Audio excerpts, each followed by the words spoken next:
Na tazama, mimi niko pamoja nanyi siku zote hata ukamilifu wa dahali.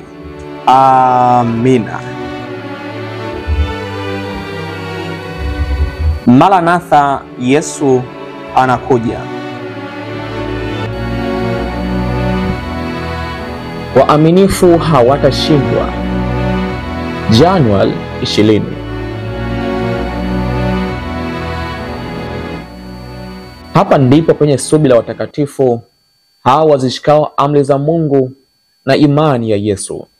Ufunuo 14:12. Ni vigumu kushikilia mwanzo wa imani yetu mpaka mwisho, na ugumu huongezeka tunapokuwa na mivuto ya siri ambayo inaleta roho nyingine kila wakati.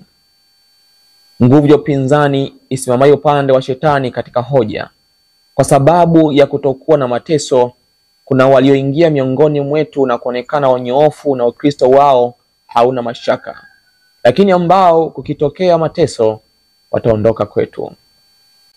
Wakati wa dhiki wataona nguvu katika hoja potofu zilizokuwa na mvuto katika akili zao.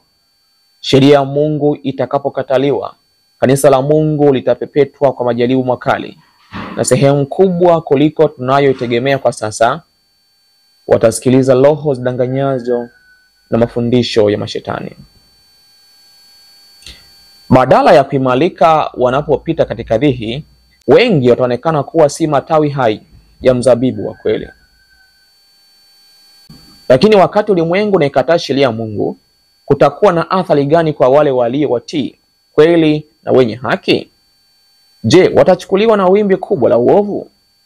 Kwa kuwa watu wengi sana watakuwa wanajiunga chini ya bendera ya mkuu wa giza, watu wanaotii amri za Mungu watayumba kutoka katika utii wao?